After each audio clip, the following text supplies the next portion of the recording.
Hello, welcome to Graduate Guru. We are starting with a new session of the chapter differentiation. Now we'll be seeing exercise 9.2 का main question number 2, उसका fifth question. The question over here is the total cost function of producing n notebooks is given by C is equal to, ये दिया गया है 1500 minus 75n plus 2n square plus n cube upon 5. Find marginal cost at n is equal to 10. Now, since ये cost function n के terms में है, marginal cost मतलब rate of change of cost function. अच्छा, तो यहाँ पे rate of change of cost function किसके रिस्पेक्ट में होगा? एन के रिस्पेक्ट में. तो यहाँ पे मुझे क्या लिखना होगा? Differentiating this with respect to क्या आएगा? N.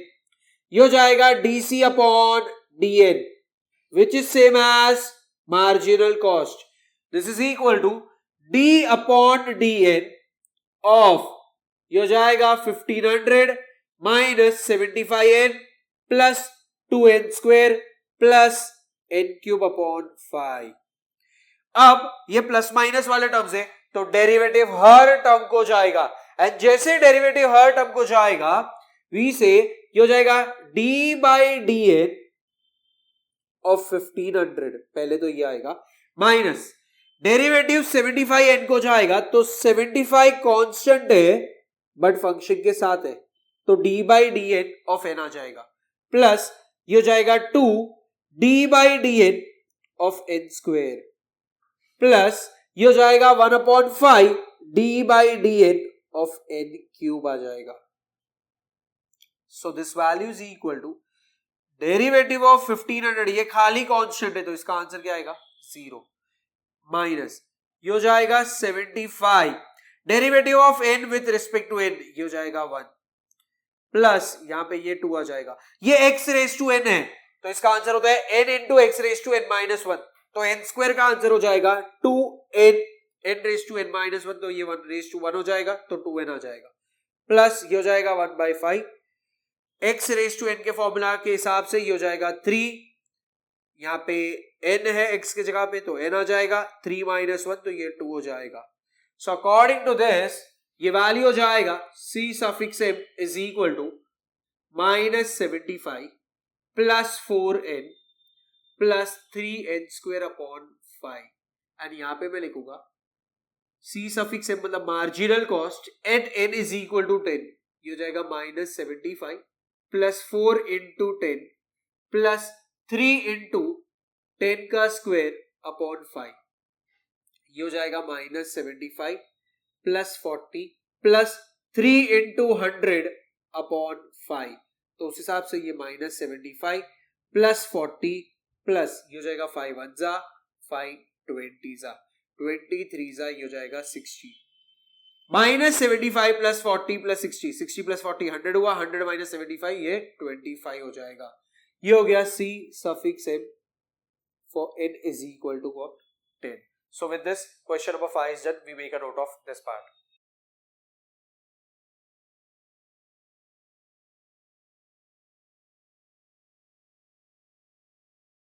I will start with the next question, that is question number 6. 6 सब में यहाँ पे दिया गया है the total cost of T toys car is given by C is equal to 5 bracket 2 raised to t bracket close plus 17. Find marginal cost and average cost at t is equal to 3. So यहाँ पे इसका marginal cost ढूंढना है and average cost ढूंढना है.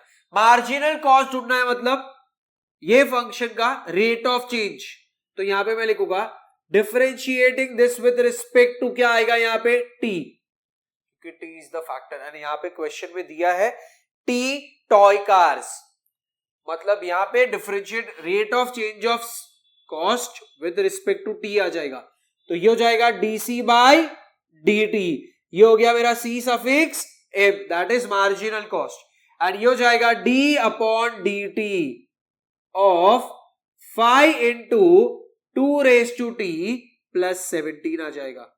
अभी derivative इसको भी जाएगा, डेरिवेटिव ये टर्म को भी जाएगा. सो दिस बिकम्स, डेरिवेटिव जब इसको जाएगा, this is constant with the function, तो constant bar derivative of function plus derivative of only 17 आ जाएगा. सो यहां पे c suffix m is equal to ये हो जाएगा 5. ये है a रेज टू x जैसा फंक्शन, क्योंकि ये है function, sorry number raise to function. ये क्या है?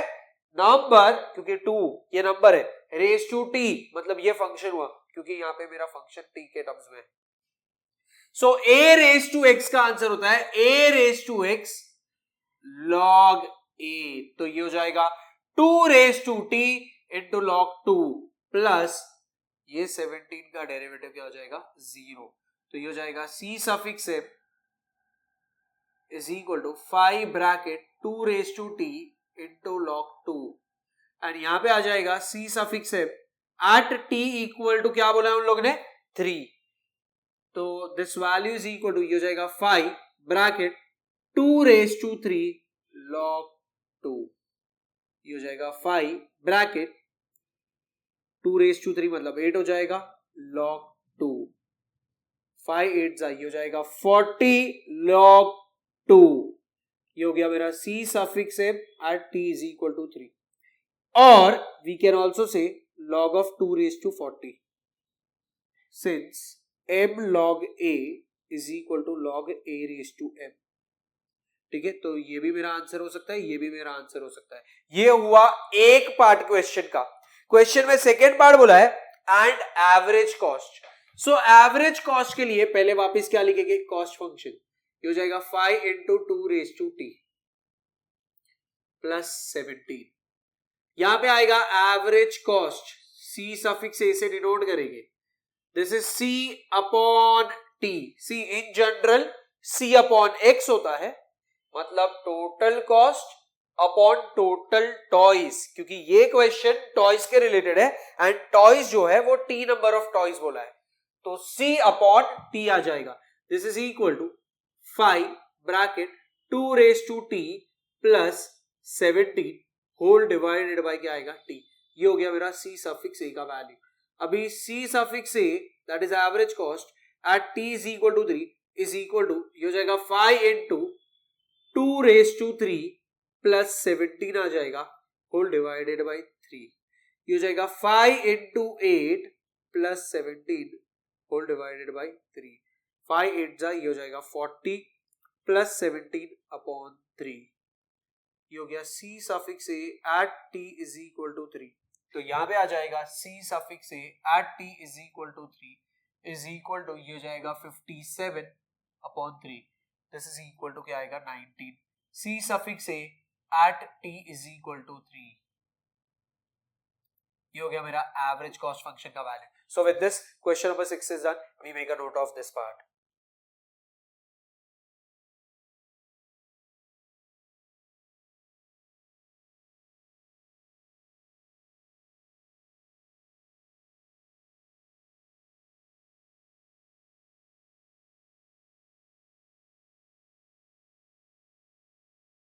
We'll start with the next question, that is question number 9. The demand function is given as P is equal to 175 plus 9D plus 25D square. So यहाँ पे demand function is given as P is equal to 175 plus 9D plus 25D square. Find revenue, average revenue and marginal revenue when demand is 10. So यहां पे सबसे पहले क्या ढूंढना है? Revenue.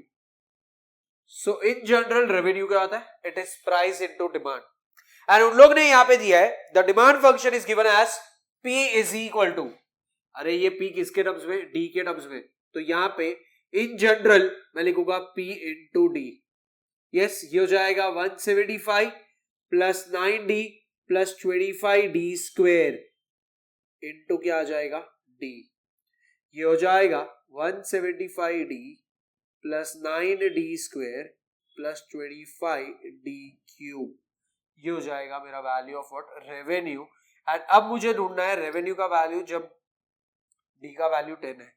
ये हो जाएगा 175 इंटू 10 प्लस 9 इंटू 10 का स्क्वायर प्लस 25 इंटू 10 का क्यूब। ये हो जाएगा 1750 प्लस ये हो जाएगा 9 इंटू 100 प्लस 25 इंटू 1000।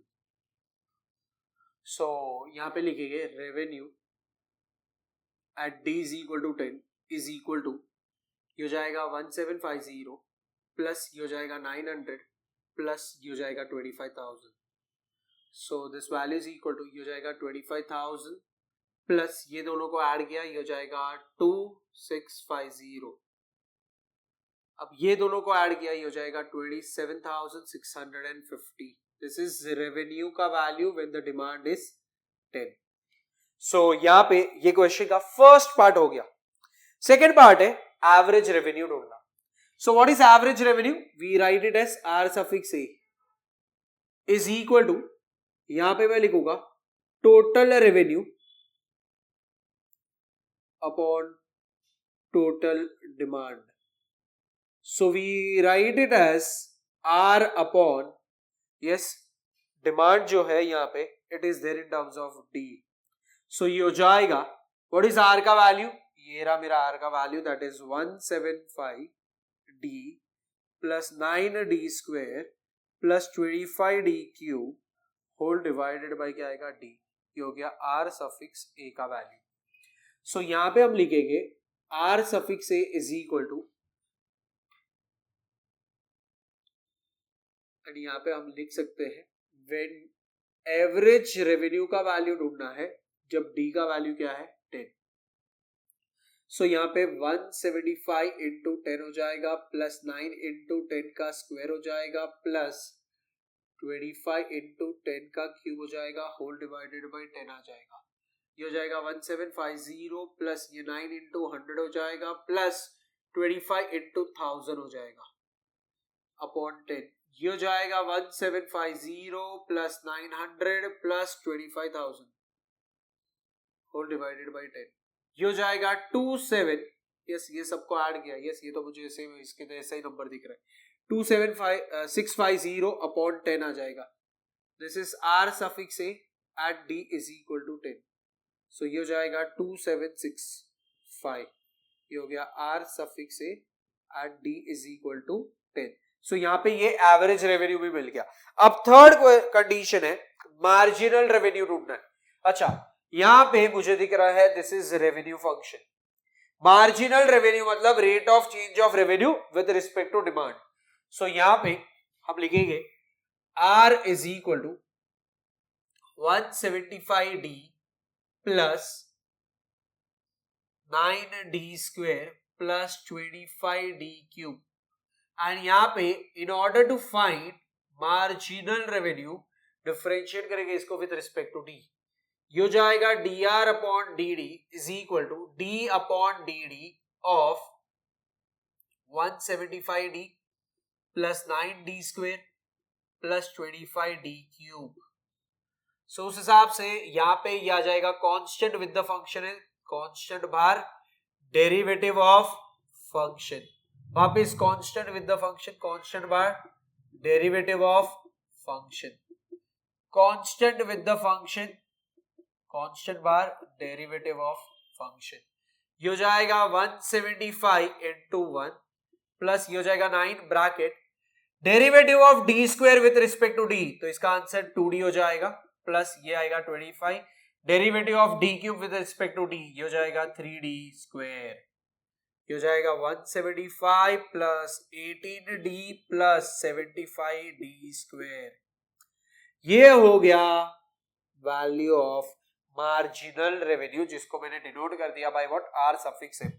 सो यहां पे R suffix M at D is equal to 10 is equal to ये हो जाएगा 175 प्लस 18 इंटू 10 प्लस 75 इंटू 10 का स्क्वायर, ये हो जाएगा 175 प्लस 180 प्लस 75 इंटू 100, ये हो जाएगा, ये दो को ऐड किया, ये हो गया 355 प्लस 7500, ये हो जाएगा 7855। सो यहाँ पे ये एक वैल्यू मिला, ये दूसरा और ये तीसरा, ये तीन वैल्यूज पूछे थे। So with this question is done, we make a note of this part.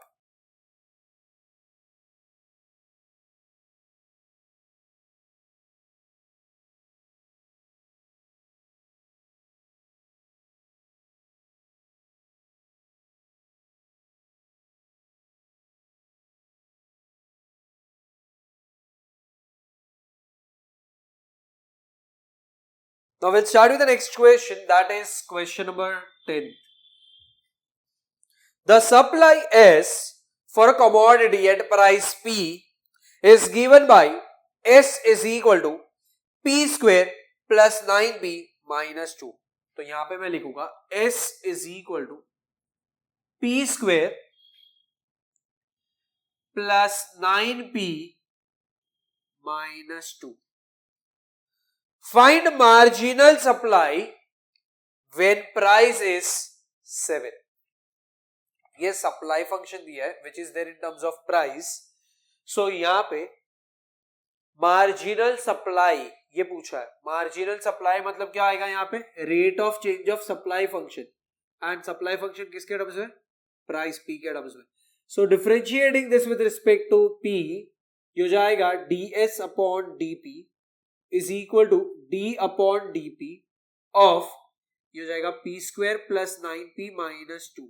ये प्लस एंड माइनस वाले वैल्यूज है, इसका मतलब यहाँ पे एडिशन सबट्रैक्शन रूल अप्लाई होगा। So this is equal to derivative है ये टर्म को, so d by dp of p square plus ये 9 कांस्टेंट है विद द फंक्शन, तो d upon dp of p minus ये हो जाएगा d upon dp of 2। So यहाँ पे this value is equal to, ये हो जाएगा ds upon dp derivative of p square with respect to p, इसका मतलब इसका आंसर हो जाएगा 2p, क्योंकि ये x रेज टू n जैसा है, and x raise to n का आंसर x रेज टू 2, तो उसका आंसर क्या आएगा 2 into x raise to 2 minus 1। सो ये हो जाएगा 2x, कहना है यहाँ पे x की जगह पे p है तो p लिखा, प्लस ये हो जाएगा 9 derivative of p with respect to p, ये हो जाएगा 1, एंड खाली कांस्टेंट तो इसका डेरिवेटिव 0, ये हो जाएगा 2p plus 9, and ds upon dp ये बन जाएगा मेरा मार्जिनल सप्लाई। एंड उन लोग ने पूछा है मार्जिनल सप्लाई का value when p is equal to 7। So 2 into 7 plus 9 आ जाएगा, this is equal to 14 plus 9, this is equal to 23। ये हो गया मेरा मार्जिनल सप्लाई का value when the price is 7. So with this question is done, we make a note of this part.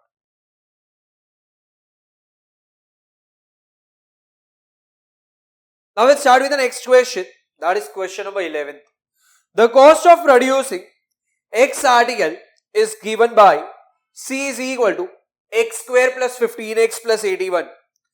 Find the average cost and marginal cost functions. Find marginal cost when X is equal to 10.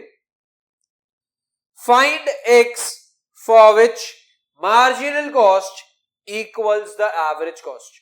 So ये question basically 3 part में divide किया गया है। सबसे पहले it is question number 11, cost function का value C is equal to, ये दिया गया है as x square plus 15x plus 81, ठीक है, ये टोटल कॉस्ट फंक्शन दिया है। क्वेश्चन 3 पार्ट में डिवाइड हुआ है। First part is find average cost and marginal cost functions, मतलब पहले खाली एवरेज कॉस्ट और मार्जिनल कॉस्ट फंक्शंस ढूंढना है। जैसे ये कॉस्ट फंक्शन है, ऐसे हमें क्या ढूंढना है, average cost and marginal cost function, तो पहले वो ढूंढते हैं। सो यहां से एवरेज कॉस्ट ढूंढना है, इसका मतलब C suffix A is equal to C upon X। क्यों? क्योंकि total cost upon total number of article produce आएगा, and total number of article produce is x, ये दिया हुआ है, इसलिए यहाँ पे c अपॉन x आ जाएगा. So this is equal to, ये हो गया x square plus 15x plus 81 divided by x. तो यहाँ पे सिंस मुझे उसका वैल्यू चाहिए, that is average cost function, इसलिए ये x हर एक से डिवाइड होगा. सो ये हो जाएगा plus 15x upon x plus 81 upon x. ये x और ये x कैंसिल, तो यहाँ पे x बचेगा, ये x और x कैंसिल, तो यहाँ पे खाली 15 बचेगा, और ये हो जाएगा 81 अपॉन x, एंड ये हो गया c सफिक्स a. ये हो गया मेरा एवरेज कॉस्ट फंक्शन का वैल्यू मिला. अच्छा, यही कॉस्ट फंक्शन के मदद से मुझे चाहिए मार्जिनल कॉस्ट फंक्शन भी. सो यहां पे मैं लिखूंगा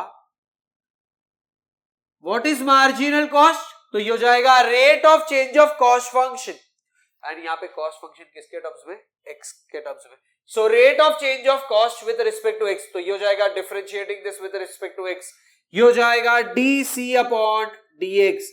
this is c suffix m, this is equal to d by dx of, ये हो जाएगा x square plus 15x plus 81. This value is equal to, derivative हर टर्म को जाएगा, तो d by dx of x square plus ये 15 constant है with the function, तो 15 बार d by dx of x आ जाएगा plus d by dx of सिर्फ 81 आ जाएगा. सो इसका आंसर हो जाएगा दिस इज 2x प्लस ये हो जाएगा 15 इंटू 1 प्लस ये हो जाएगा 0. So this is 2x plus 15 into 1, मतलब ये 15 हो जाएगा, and this is nothing but what, marginal cost function का value.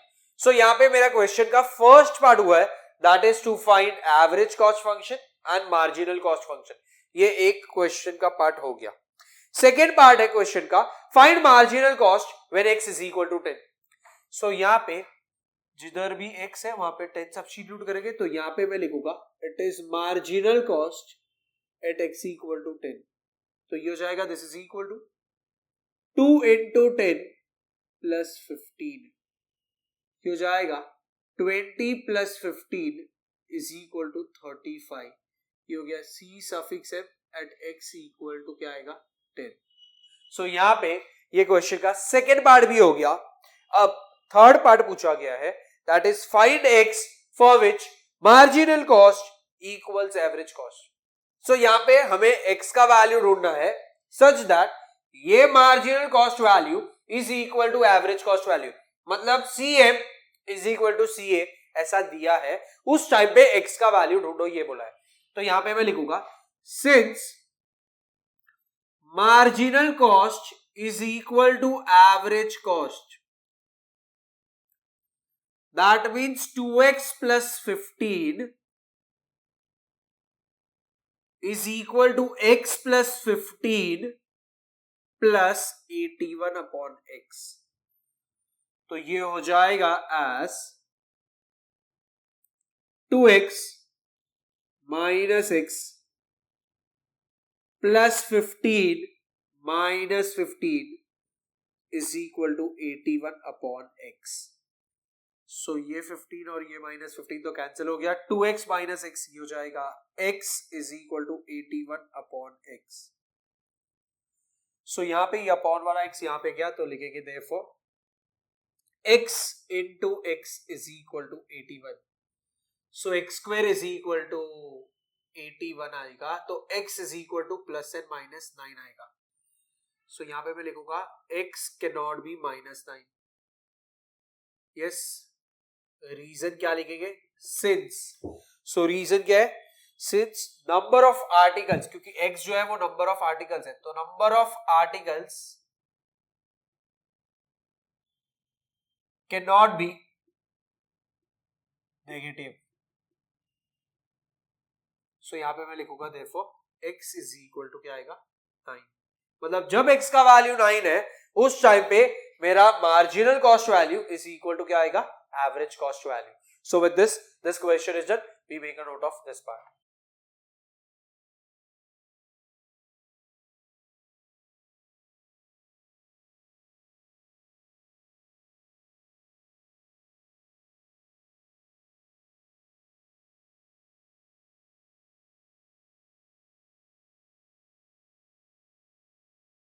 Now we'll start with the next question.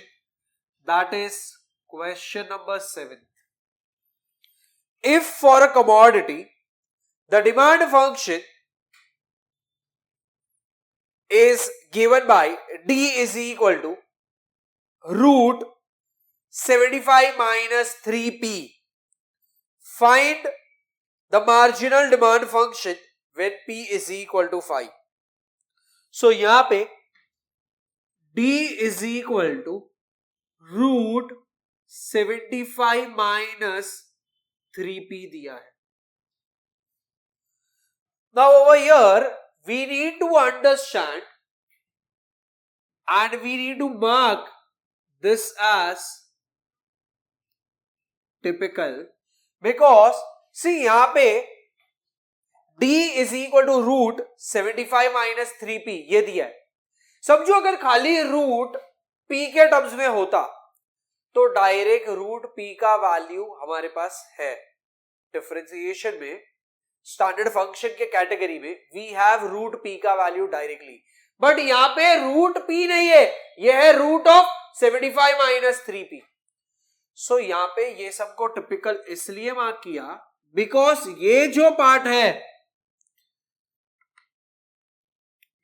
This part सी अगर खाली रूट और p के टर्म्स में होता तो ये मेरा स्टैंडर्ड फंक्शन काउंट होता, बट ये रूट p जैसा फंक्शन है एंड रूट p जैसा फंक्शन मतलब इसको मैं बोलूंगा this is looking like standard function.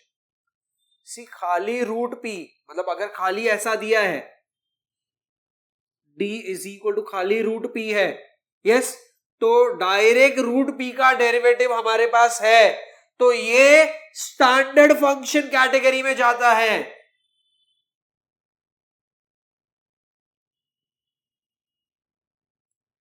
But root 75 minus 3p ये स्टैंडर्ड फंक्शन नहीं है.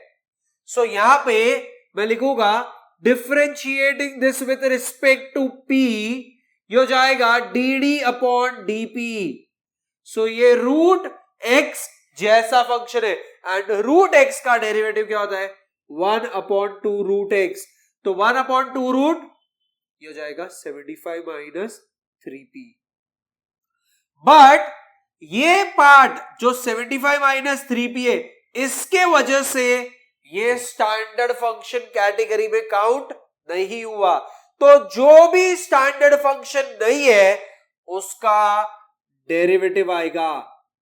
सो ब्रैकेट में आ जाएगा 75 माइनस 3p एंड ये टाइप का फंक्शन जहां पे ये स्टैंडर्ड फंक्शन जैसा फंक्शन है, तो कौन से स्टैंडर्ड फंक्शन जैसा है तो रूट x, तो 1 अपॉन 2 रूट x होता है, बट ये x नहीं है तो उसका भी डेरिवेटिव, तो इसको बोला जाता है एज व्हाट कंपोजिट फंक्शन. ये टाइप के फंक्शन को क्या बोला जाएगा composite function. And d is equal to खाली रूट p होता तो ये standard function, but d is equal to root 75 minus 3p मतलब ये रूट x जैसा फंक्शन है तो खाली रूट x होता है तो वो स्टैंडर्ड फंक्शन में काउंट होगा, बट रूट x जैसा फंक्शन तो ये बोला जाएगा as what composite function. And composite function में क्या होता है जो भी स्टैंडर्ड फंक्शन नहीं है उसका वापस से डेरिवेटिव लो. सो यहां पे वी नीड टू अंडरस्टैंड कि सिंस ये टिपिकल क्यों मार्क किया क्योंकि ये स्टैंडर्ड फंक्शन कैटेगरी में नहीं है एंड जो स्टैंडर्ड फंक्शन नहीं है उसका डेरिवेटिव लेना है. So answer for this is 1 upon 2 root 75 minus 3p derivative दोनों टर्म को, तो d by dp of 75 minus ये 3 कांस्टेंट है बट फंक्शन के साथ है तो 3 बार d by dp of p आ जाएगा. ये हो जाएगा 1 upon 2 root 75 minus 3p derivative of खाली 75 0 माइनस ये हो जाएगा 3 derivative of p with respect to p ये हो जाएगा 1. So answer for this question will be 1 upon 2 root 75 minus 3p into ये है 0 माइनस 3 एंड इसका आंसर आ जाएगा -3 upon 2 root 75 minus 3p and ये क्या है, ये है dd अपॉन dp। एंड अब उन लोग ने मुझे क्वेश्चन में पूछा गया है dd अपॉन dp का वैल्यू, जब p का वैल्यू क्या दिया है, the value of p given over here is 5, सो उस हिसाब से ये हो जाएगा -3 अपॉन 2 रूट 75 माइनस 3 इंटू 5, ये हो जाएगा -3 upon 2 root 75 minus 15। So answer आ जाएगा ये value equal to dd upon dp at p is equal to 5 is equal to -3 upon 2, ये हो जाएगा रूट 60 एंड रूट 60 मतलब रूट 60 के फैक्टर्स ढूंढना है, तो 2 इंटू 2 इंटू 3 इंटू 5 आ जाएगा। तो उस हिसाब से ये दो की जोड़ी एक बार, एक 2 ऑलरेडी बाहर है और इधर से एक 2 और बाहर आएगा, रूट में 3 इंटू 5 बचेगा, सो ये हो जाएगा -3 अपॉन 2 टू ज़ा 4 रूट 3 इंटू 5, ये हो जाएगा रूट 15। सो यहाँ पे dd upon dp at p is equal to 5, तो उसका वैल्यू आ जाएगा -3 upon 4 root 15। Now over here we need to understand ये टाइप के फंक्शन को क्या बोला जाएगा, कंपोजिट फंक्शन। सो यहाँ पे ब्रैकेट में this is only for your reference, we write this as composite function. And what is composite function, मतलब दिस इज स्टैंडर्ड फंक्शन जैसा बट स्टैंडर्ड फंक्शन नहीं है। सो ये अंडरलाइन किया है ब्लू कलर से, इतना पार्ट स्टैंडर्ड फंक्शन नहीं है इसलिए उसका डेरिवेटिव आया था, सो इसलिए ये क्वेश्चन को क्या मार्क किया था, typical. So now with this question is done, we make a note of this part.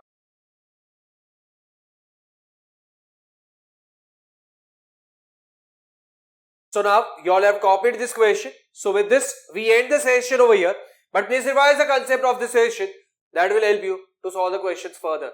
Thank you.